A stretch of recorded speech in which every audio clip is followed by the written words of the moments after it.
Good afternoon, colleagues, friends from around the world. My name is Colin Bell, and I'm the CEO here at COBIS, Council of British International Schools.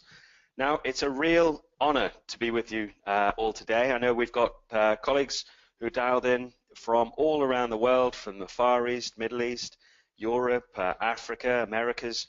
So welcome, everybody, and that's a warm COBIS welcome to you. Now, our time together today is to share a collective responsibility about safeguarding and child protection. As we know, this is a transnational issue and one which all connected to COBIS are committed to. We are relentless in our pursuit of the best practice to avoid complacency within our schools, to have culture of safeguarding running throughout everything we do. We aim to be incredibly vigilant and basically to have a culture which isn't complacent and is that it could happen here. Now, COBIS is committed in many different ways to the promotion of safeguarding and good practice, and that is not only through child protection, but we can consider various safeguarding challenges that may face schools in the UK or also internationally, whether they're natural disasters, economic, political, crisis management, cyber attacks, terrorism. They all fall under the umbrella of safeguarding. Now, we are delighted that we have our proud supporting members of COBIS, one of them Vima Education. We are delighted to be with our colleague Sula Giorgio, who's a barrister, consultant and trainer with more than 23 years of working with children. And Sula is going to take us through our session today. Now, a reminder, colleagues, that the session is recorded, so you can use it and share it with other professionals at your school. Also, questions. As you know, those of you familiar with COBIS webinars, we do invite questions, so please use them in the chat box and type them in, and we will collate them, and we'll have time with Sula toward the end of the session, I guess around about 1:50 here GMT, to go through those questions. Also, just a very brief reminder that COBIS obviously delivers and runs criminal background checks, so that's DBSs, prohibition checks, our training, webinars, one example. We also offer face-to-face shoulder courses connected to safeguarding, our online education, our online seminar, our online safeguarding courses with Educare. And also just a very final thing from me that we are committed to safeguarding through our new compliance and accreditation, patrons accreditation system, details of which are on line on our website too. So without further ado, I'd like to hand over and welcome our colleague Sula Giorgio from Vima Education. Thank you. Welcome to this webinar on safeguarding and child protection. My name is Sula Giorgio and I am Vima Education Safeguarding Consultant. By the end of the webinar, you will understand how all staff have a duty of care to children and raise awareness of best practice and standards. You'll know how to ensure there is a well-informed and proactive child safeguarding culture throughout the school. And you will learn about what measures an international school should have in place to ensure best practice in safeguarding and child protection. During the webinar, I would like you to think carefully about these 6 key areas and how these are crucial in safeguarding and promoting the welfare of our children.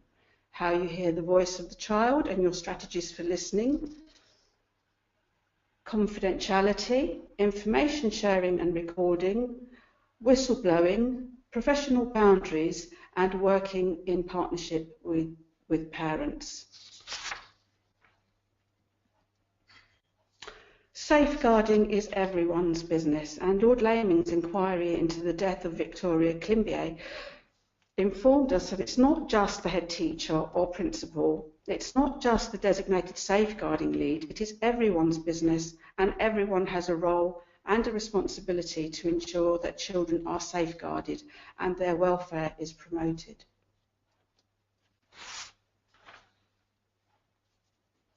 Keeping children safe in education is guidance that is deemed best practice. And the most up-to-date best practice expects all staff working with children to have regular safeguarding updates and at least annual refresher training. There should be a whistleblowing policy that instills confidence and supports staff. It reminds us that honour-based violence is a child protection concern and that violence is violence, whatever excuse is given. The responsibilities of working with children means that we have an understanding of the risks they face. We know how to identify and support vulnerable children. We have effective engagement with parents, because that's more likely to ensure a mutual understanding that ensures we are all focusing on the child's best interests. Keeping children safe in education also talks to us about best practice that involves having due regard to the need to prevent people from being drawn into terrorism. And that involves assessing risk and identifying individual children and knowing how to support them. It involves effective engagement with parents. Any concerns regarding the radicalisation of children or the risks that they may be involved in violent extremism should be treated as a child protection concern. Further information can be found in the Home Office e-learning package via the link shown. Another feature of best practice is around creating a culture of safer recruitment. Think about what may be the key features that help deter or prevent the appointment of unsuitable people. What practices are likely to minimise opportunities for abuse or ensure its prompt reporting? Should we be thinking, for example, about reviewing policies and practice in recruitment with a view to creating a safer culture? By applying a preventative model to recruitment, we can deter unsuitable people at the application stage. If they are shortlisted, they can be rejected at the interview stage. If they are successful at application and at interview, during induction, there is an opportunity to reassess their suitability. It is by developing and maintaining a culture of vigilance that we can prevent and detect unsuitable people from working with children.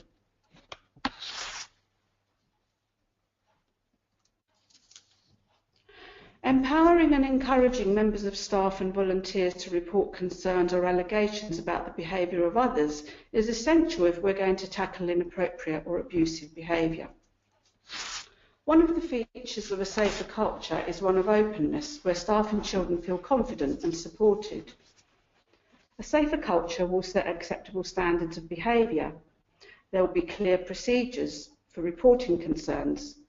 There will be support in raising concern and a commitment to take action. Because of the school's commitment to safeguarding, policies and procedures will be adhered to. I'd like you to think for a moment what might stop you from reporting concerns. And I'd also like you to think about what would help you to overcome those problems.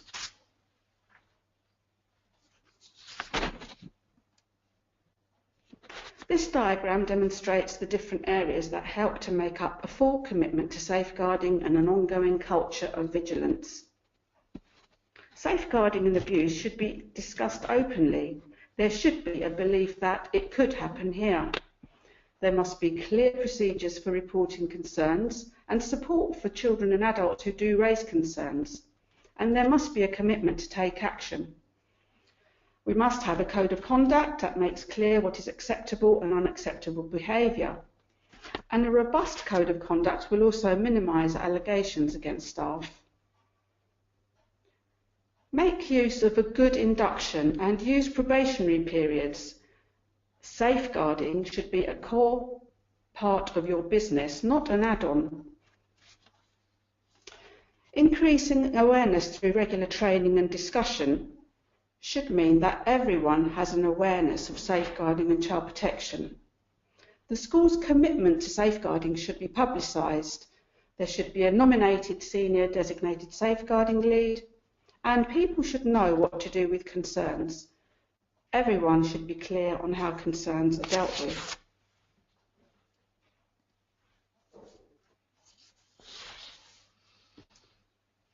Never think you have done enough in terms of creating a safer culture. Think about ways in which safeguarding can be kept high on everyone's agenda in your school.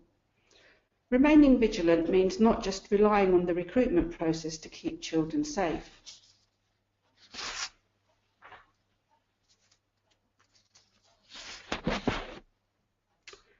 Think about implementing good safeguarding practice. A robust child protection policy should make it clear to staff, volunteers, parents and children what the school will do to keep children safe.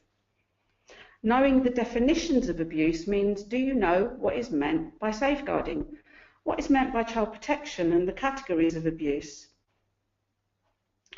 It's not the responsibility of staff to investigate whether child abuse has taken place. However, there is a responsibility to act on any concerns by reporting these to the appropriate officer or the appropriate authorities.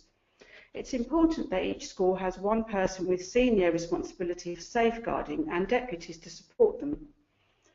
The designated safeguarding leads will coordinate concerns about children and young people. They'll support staff, put safeguards in place and act on reports of concerns.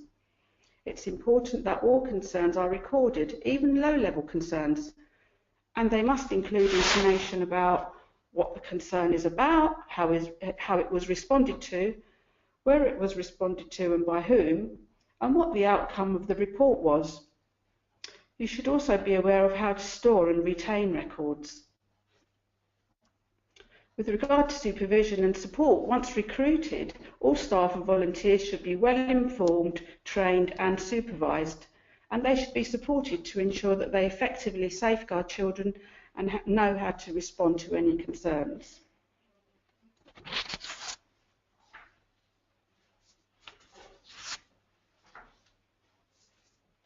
Best practice expects schools to implement an appropriate level of filtering and monitoring when it comes to a strong and robust e-safety policy. It is recognised that no filter can guarantee to be 100% effective, but schools should be satisfied that their filtering system manages the following content and web search: discrimination, drugs and substance abuse, extremism, malware and hacking, pornography, piracy and copyright theft, self-harm and violence. This list is not exhaustive. Can you demonstrate in your school how your system manages this content? It's important to be aware that systems should not overblock access and there should not be unreasonable restrictions, so appropriate monitoring is key to this.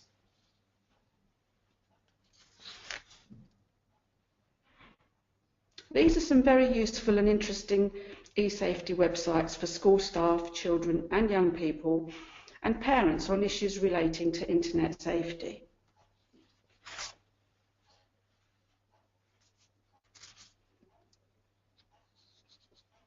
It's important to remember that filtering systems are only ever a tool in helping to safeguard children when online. Schools have an obligation to ensure appropriate levels of filtering and monitoring are in place.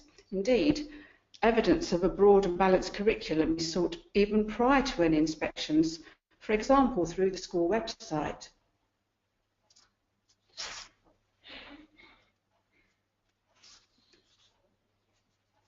Sexting and responding to incidents. This guidance document describes sexting as youth-produced imagery and the illegal creating and sharing of sexual photos and videos of under 18s. There is advice available in this document on handling incidents and on educating children and young people.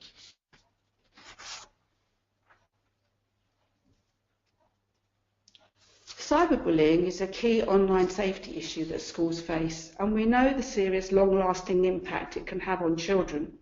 It is crucial to embed e-safety across the curriculum through a framework of effective policies and routes for reporting concerns such as cyberbullying. As well as supporting young people to stay safe online, staff also need to protect their own online reputation, particularly when using online social networking sites. Check that your privacy level is at its highest setting, and do this on a regular basis, as social networking sites have a nasty habit of changing them from time to time, without us knowing about it. You can check your digital footprint by putting your name in a search engine, for example, like Google or Bing, and seeing what comes up.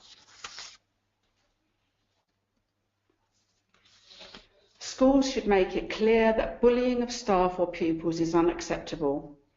Schools can offer support and advice to parents on how to help their children engage safely in social media through a parents' evening, through a school newsletter, or signposting to other support and advice. Creating a good home-school relationship and an atmosphere of trust to encourage parents to raise concerns in an appropriate manner can help to minimise bullying. If you are a victim of cyberbullying, it is important not to retaliate, but to seek support from your line manager.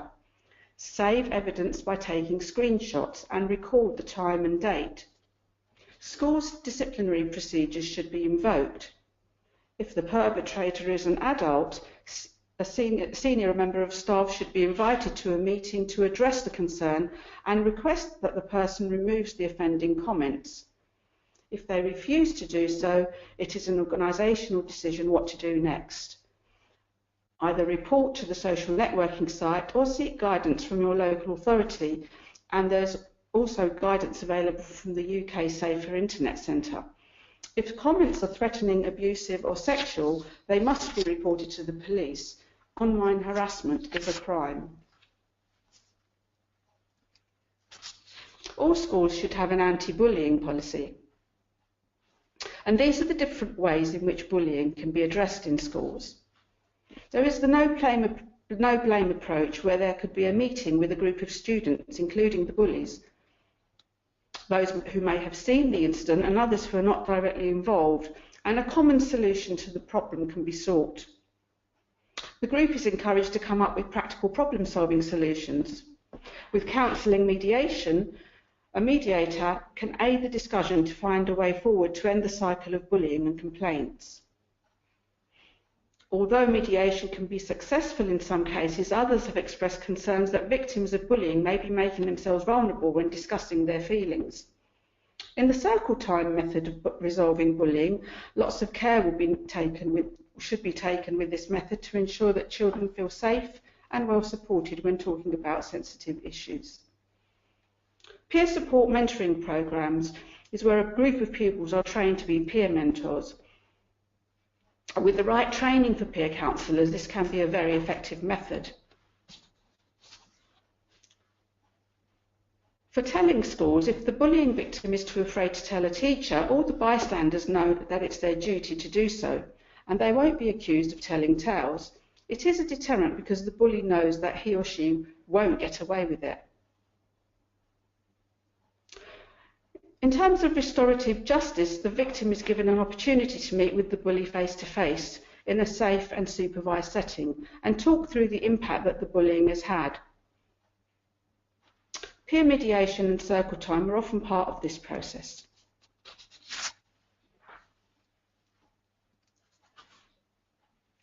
The definition of safeguarding and promoting welfare is about protecting children from maltreatment, preventing the impairment of their health or development, ensuring children grow up with the provision of safe and effective care,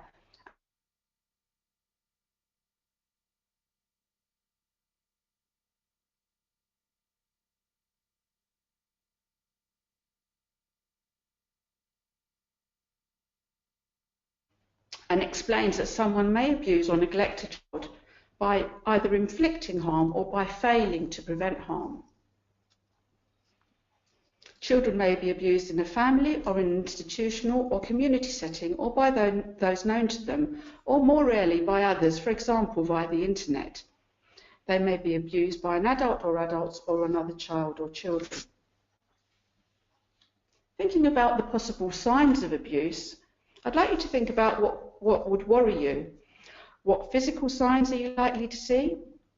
Then I'd like you to think about the behavioural signs. What might a behavioural indicator look like, for example? In the majority of cases, it is the behaviours that we notice rather than a physical sign.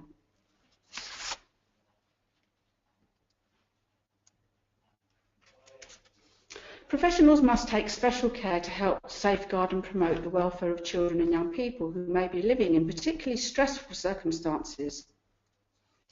The last 3 bullet points of this slide are described as the risk trio. So where there is domestic violence within the home, where a parent has a mental illness, or where a parent is misusing drugs or alcohol, because these tend to be the main contributory factors where children have a child protection plan for either neglect or emotional abuse.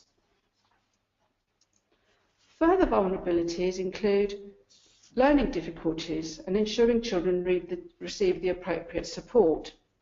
Rigid attitudes to discipline may try to be accused by giving the excuse that it is in the child's culture. Poor attachment means a poor bonding or relationship between the parent or carer. Racism and victimisation for a variety of reasons can lead to vulnerabilities as well. We're now going to examine a serious case review concerning a teacher who worked at schools abroad and also at the South Bank International School in London. The abuse occurred over a period of 4 years, and it was perpetrated by a teacher by the name of William Vahi. He is now known to have been a prolific sex offender. There were 2 things highlighted by the serious case review: a willingness to recognise and accept that abuse could happen in any organisation, and a robust structure to support the effective reporting and handling of concerns about behaviour. Let's have a look at a brief overview. Vahi was an American citizen and was employed at the school from August 2009 until June 2013. He transferred to a school in Nicaragua where a USB stick owned by Vahi was found to have multiple images of the abuse of school children. During subsequent FBI investigations, Vahi admitted the abuse, but before any further inquiries could take place, he committed suicide in March 2014.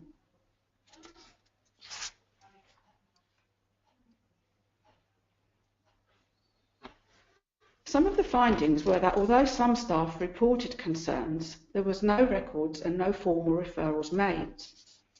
There was an informal culture at the school where blurred boundaries existed between parents, staff and pupils. Poor safeguarding systems included poor recruitment procedures. There was a low level of understanding of how sex offenders operate. And this allowed significant indicators of concern to go unrecognised and unreported. Let's have a look at some of the findings and the recommendations of the serious case review. Safeguarding practice was not sufficiently scrutinised by the proprietors. The first finding was that safeguarding practice, although not sufficiently scrutinised by the proprietors of the school, led to the reviewers noting that staff didn't feel confident in raising concerns, and neither did pupils. Safeguarding training was found to be ineffective. The culture at South Bank did not support or enable good safeguarding arrangements. The school left pupils vulnerable to abuse by a prolific sex offender, and there were failures at every level to prevent such criminal offending from taking place. Abuse took place within a predominantly informal culture. The underlying belief was that the abuse would not happen within that community. There was a relaxed environment which enabled him to assume an inappropriate level of power, particularly relating to overseas trips, and this also gave him access to individual children on these trips. Some colleagues felt uncomfortable about some of his ways of operating, both within and outside of the classroom, but the culture of the school did not facilitate expression of such doubts or provide reliable ways for them to be reported and investigated. The review found that safeguarding and protecting pupils from harm needed to be integrated into all aspects of the life and culture of the school.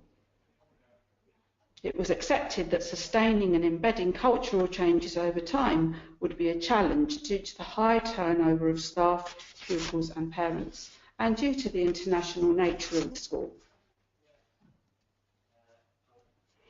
The trauma associated with Vahi's abuse was not managed and emotional support of staff was not provided to enable them to support pupils. The focus was actually on short-term counselling support for staff and pupils, and the longer-term impact within the school community was not considered. This recommendation was to address management's view that there was a need to move forward without acknowledging that pupils and staff may need support with the emotional impact over time. Staff didn't feel comfortable accessing a service next to a classroom within the school building, which is what they were offered. Guidance for Ofsted inspectors highlights the need for effective staff support and supervision arrangements. Where these are in place, schools will be better able to manage both day-to-day safeguarding as well as traumatic events such as the situation at South Bank. Staff at the school had received insufficient training to enable them to identify potential modus operandi of sex offenders, and this is likely to be an issue across the wider children's workforce. Although some staff and pupils had concerns about Vahi's inappropriate behaviour, this was not always recognised as symptomatic of an adult who posed a risk to children.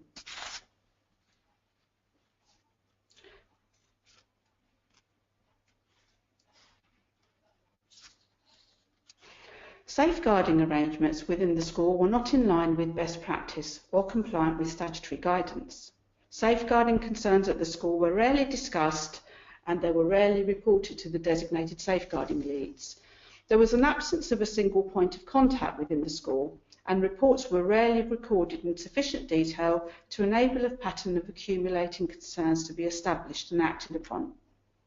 This was particularly relevant at the point of handover from one principal to another.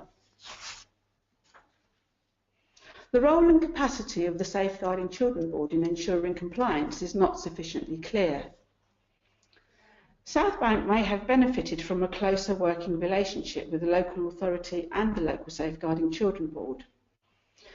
The Safeguarding Children Board needs a clearer remit in relation to independent schools, and the review referred to a similar serious case review in Hampshire in the United Kingdom, and the safeguarding implications of events identified in another recent serious case review leading to the closure of Stanbridge Earls School.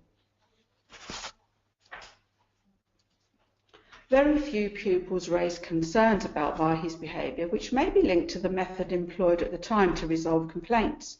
It's not clear how worried individual pupils were about Vahi's behaviour. One barrier may have been the practice of bringing complainant and the member of staff together. This was flawed and was likely to prevent pupils and staff from reporting concerns. Young people did not feel able to take part in the serious case review, and so the review concludes from this that there may have been other factors which prevented pupils in raising concerns. International arrangements on background checks of employees did not alert South Bank to Vahi's previous conviction in the United States. So criminal record checks were not made with all the countries where Vahi had worked, and checks with the United States of America may have revealed a previous conviction. Recommendation 1 of the Davies Review regarding mandatory checks for each country in which the applicant has lived or worked is important in improving the safety of children in all schools and in the wider children's workforce. For applicants who want to work in the United Kingdom schools, from the 6th of April 2017, the Home Office has confirmed that an overseas criminal check will be completed for everyone in an education role applying for a visa to work in the UK, for example, from countries outside the European Economic Area. Safeguarding and child protection guidance does not adequately address abuse by adults working with children. So statutory safeguarding and child protection guidance and associated training has a heavy emphasis on abuse within the family.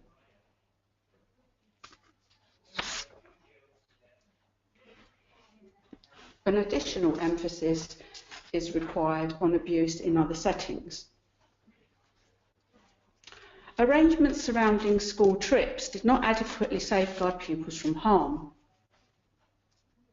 The arrangements for school trips, including selection of pupils, agreeing staff ratios, recording of illnesses or other concerns, and a debrief at the end of each trip, did not adequately safeguard pupils from harm.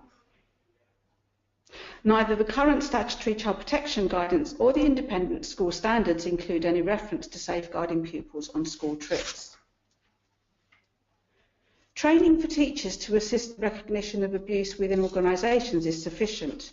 The review panel were informed that current training for teachers does not provide the required emphasis on the modus operandi of sex offenders and recognising the potential abuse by adults within school settings.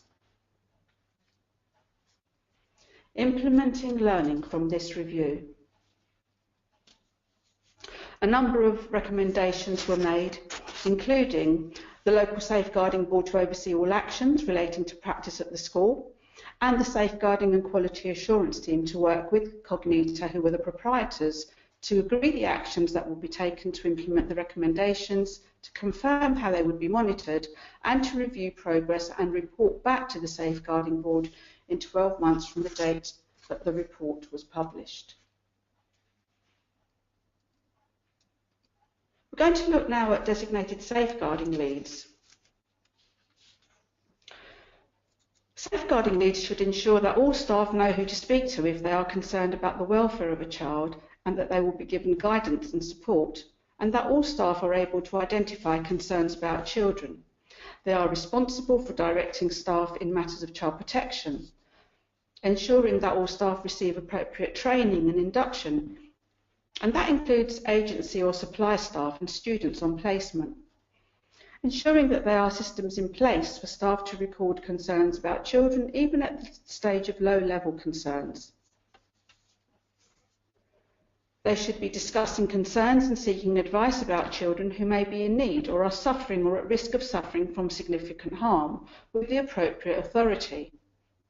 They should be making referrals to the appropriate authority and the local authority officer to whom allegations concerned should be reported. They should ensure that child protection records are kept up to date and are fit for purpose and are held securely and confidentially. They should ensure that child protection records are transferred to receiving schools where child transfers from one school to another, and that their receipt is assured and evidenced. And they should be referring to the police or the appropriate social care authorities when emergency action is required.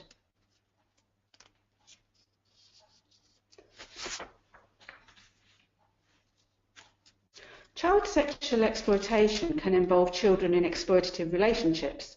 For example, where young people receive something, food, accommodation, drugs, alcohol, cigarettes, affection, gifts or money, as a result of them performing or others performing on them sexual activities.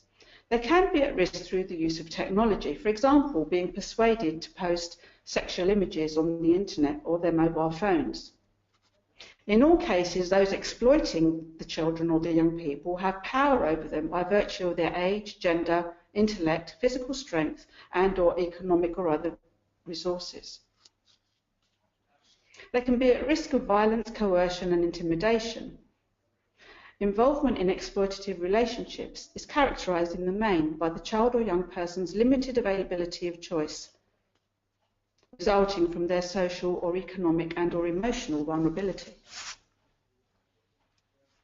Trafficking is the illegal movement of children in and out of the country for financial gain. Children can be trafficked for the purposes of sexual exploitation, forced domestic and other forms of work, sweatshop work, drug dealing, credit card fraud, benefit fraud, drug mules, or decoys for adult traffickers. They could be involved in forced marriages, ritual killings, and spirit possession. These are the different areas of school safeguarding that demonstrate that safeguarding is linked with every aspect of a child's schooling, from bullying and inequalities to attendance, behaviour, and teaching children to keep safe, teaching them coping strategies and increasing their resilience, but above all ensuring we seek the wishes and feelings of children and ensuring they have a voice and someone to turn to when they have a concern.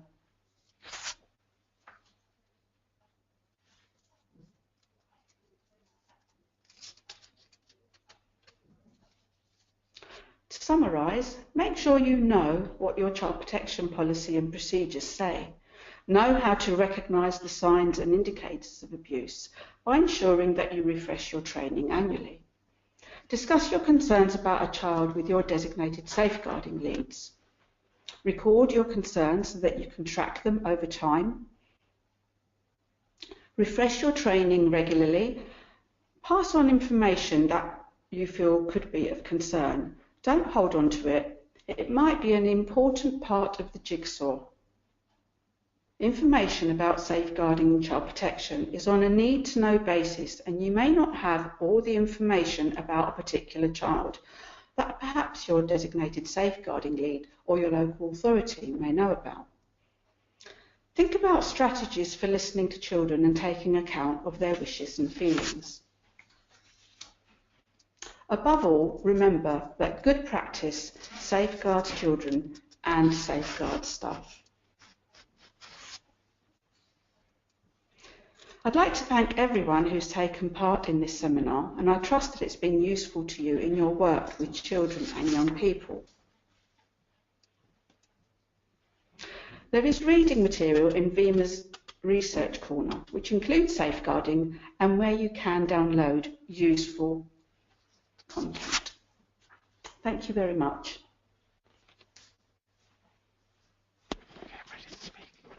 Oh, hi there. Thank you so much. That was excellent. Everything that you've taken us through there, Sula, was particularly of interest to our colleagues who are tuned in, child protection and safeguarding. And as promised, there are a number of questions that have come in, so we're going to take those. But just before we go through them, just picking up on the serious case review from South Bank, obviously authored by Dame Moira Gibb. I'm pleased to say that we are able to email out to colleagues after this recording, because it is an excellent piece of work to have a look at. COBIS, we're actually mentioned in there in section 2.23, just in terms of our commitment to embedding child protection into our accreditation arrangements. But as I say, the recording of this webinar plus that document will be emailed out to colleagues. So we have a question from Diane, and Diane asks, who should we refer children to if no child protection services are available in country, please, Sula? Well, usually there is a department in your country that would deal with child protection concerns. And what I would suggest you do is to contact your local authority and to ask that very pertinent question. In the absence of anybody that you can refer to within the local authority, I would suggest that you refer your concerns to the police. Thank you very much, and that is something that we can help you with at COBIS, because it is often difficult. The police are sometimes the only authority that colleagues can turn to, but their response is not always the response that one would want in a child protection situation. But please do get in touch with COBIS, because COBIS, we're part of a network, are founding members of the Task Force for International Child Protection, and we work very closely with other colleagues, for example, from CIS. COBIS also works to represent BSME, FOBASIA, LAHC, and NABS, but we're also connected with colleagues, for example, with Interpol, and also here in the UK, CEOP and Europol as well. So there are authorities with which to turn to with matters of child protection, so please do call on us as a resource too. Now, that was a common theme in terms of the questions, and Sula, if I can also share with you, a couple of people have asked the same question. In terms of neglect, there's often a concern that reporting neglect, instances of neglect or suspected neglect, could make the situation worse. So grateful if you could just share your thoughts on that, please. In terms of neglect, it is about not providing a safe environment for the child, and it is about the child's welfare being negatively impacted upon because there's either inappropriate caregivers, or they haven't received the appropriate medical care, or that they've not been given the appropriate nutrition. And the important thing to do is, of course, first of all, to discuss your concerns with the parents and to ask whether there is any support that you can provide to parents around those concerns that you have. It is about assuring parents that the child's welfare is paramount and that you are both working on a mutual understanding, I hope, that you would like to improve the life chances for all children. And parents will I hope, really welcome that support that you will be offering as a school.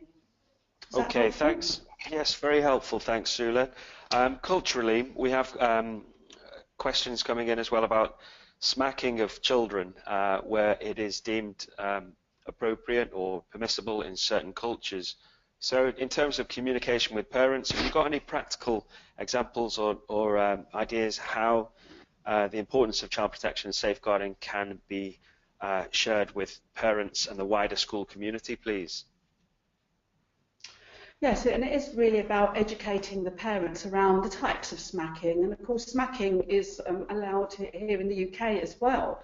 But what isn't allowed is leaving a mark on the child's skin. And that normally translates to using an implement as well. So it's about making sure that the child isn't being unreasonably chastised. Although a certain amount of smacking is allowed, it is about making sure that the child isn't unreasonably chastised, because this can have a negative impact on the child's health and development. Okay, thank you. Obviously, within COBIS and the international sector as a whole, there are schools of different sizes, whether they're cross-phase schools, single-sex schools, schools which are just secondary or primary or early years. But have you got any guidance in terms of how many designated safeguarding lead officers there should be within a school, and also how that relates to the governing body, please? Yes, of course. There should be a senior designated safeguarding lead, and best practice tells us that their seniority and their responsibility cannot be devolved to another member of staff. So there should be one senior designated safeguarding lead, and that designated safeguarding lead is usually supported by 2 or 3 deputies, and that would be in a large secondary school, for example. For a small primary, it's really about looking at who can be hands-on and who is going to be around during the school day. And so as long as there is cover, there should be, I would say, at least 2 or 3 involved. So it'd be 1 senior designated safeguarding lead and 1 or 2 deputies to support the senior in a designated in a primary school. Okay, thank you. Sorry, was there a question about governors? Yeah, I'm aware that we've got a number of questions, and governors, I mean, I'm sure that you would you take the opinion too that there should always be a designated safeguarding officer with that key responsibility on all governing boards. Yes, that's right. There should be a safeguarding governor who's had the appropriate training, and that safeguarding governor should be meeting with the designated safeguarding lead on a regular basis to discuss cases. It doesn't mean that they're discussing the names of the children or the ins and outs of each case, but they should have an awareness of, for example, the number of referrals the schools have had, or the types of concerns that are cropping up from time to time. They should have a handle on safeguarding ethos of the school. Thank you, and brings us on perfectly to the next question from our colleague Emma. How can we actually practically encourage the culture of openness and especially with children, encouraging them to report if they feel that there has been inappropriate activity connected to safeguarding? We can encourage children to report concerns or to talk about their concerns by making sure that they know that there is somebody in school that they can approach, and that's unlikely to be the teacher who's got a number of other children to be responsible for, but somebody who's perhaps in a non-teaching role that they can approach in school to discuss any concerns with them. And of course, they may be low-level concerns. It's just about making sure that we give children a voice. Now, some children don't really feel comfortable talking to another person. So one way in which some primary schools, for example, have encouraged children to speak is by the use of worry boxes. And when I was in a school recently and I talked about worry boxes, clearly that's something that's been moved on to and it's had the impact of technology. So there is now a safe area, apparently, where children can email concerns into an inbox that is monitored from time to time. Of course, a lot of children do prefer to use technology to voice their concerns, but having that worry box and having that member of staff that they can approach is also helpful. Okay, thank you very much. Also, we have questions in terms of when parent bodies are representative of many different cultures. Obviously, through the British Schools Overseas standards and those standards within COBIS patron accreditation system, safeguarding is paramount. How do we actually communicate to different cultures that this has got relentless pursuit to child protection and safeguarding? It is about emphasising the importance of a child-centred approach, making sure that we communicate to those schools and to those members of staff that the child's welfare is paramount. That everything we do in the school has to be around safeguarding. The child can't be expected to learn, for example, if they're not being safeguarded and if they don't feel that it is a safe environment in which they attend on a regular basis to learn. The child is more likely to have positive outcomes in their life if they feel that they are in a safe environment and if they know that the adults who are caring for them have got that in their mind at all times. Okay, thank you. We've also had questions in terms of modus operandi of people who are wishing to do harm to youngsters. How do we find out about how they will operate and techniques that they will use to avoid detection and to, create that environment where they can abuse youngsters? Yes, and that, of course, is one of the points that was raised in the South Bank International School Serious Case Review that we looked at today. The proprietors of the school decided that the online safer recruitment training would be appropriate for staff to take part in. And of course there is safe recruitment training that really does focus on the modus operandi, or the way that people who may have an inclination to sexually abuse children would work within a school where they have access to children. So it's important that we have that safer recruitment and that very robust safeguarding ethos right through the whole process, and that's right from the start when we're advertising a post that is the school's commitment to safeguarding in the advertisement, for example, and then making sure when we are shortlisting that we're looking at the gaps in their employment and asking questions about that if we decide to invite them to interview. During interview stage, make sure that you also integrate at least a couple of questions on safeguarding and their motivation to working with children. After we've appointed them, make sure that the induction process includes some face-to-face contact with that member of staff to ensure that they're aware of the school's code of conduct and appropriate behaviours and what will and will not be tolerated in the school. And then make sure, of course, that they have the support that is necessary to ensure that they understand about safeguarding, about the school's safeguarding ethos. Excellent. Thank you very much for that advice, Sula. Also, just a reminder, colleagues, to have a look on the COBIS website. We've got a large number of resources on there and signposting useful websites. In particular, the CEOP website has got an excellent range of resources which are free to schools. So I would suggest that you go on there too. Also, through the work of the International Child Protection Task Force, we have links on the site there to a number of excellent resources which can be used within your schools and your school setting. In terms of the online provision, I'd mentioned earlier on the Educare courses, which again COBIS has links to on our site. And certainly in terms of this presentation, we do hope that you're able to share it and cascade it with other colleagues at your school. That's one of the ideas of this service. And just if I can ask another further question, please, Sula, and that's just in relation to the recruitment and the checking of references.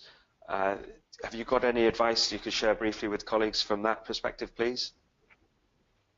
Yes, it's important to obtain references before interview, because of course there might be something in some information in a reference that you might like to probe at interview. So it's important that those references are obtained prior to the interview stage. It's also important to check in with the person who's providing a reference to make sure that they are the actual person who wrote the letter, for example.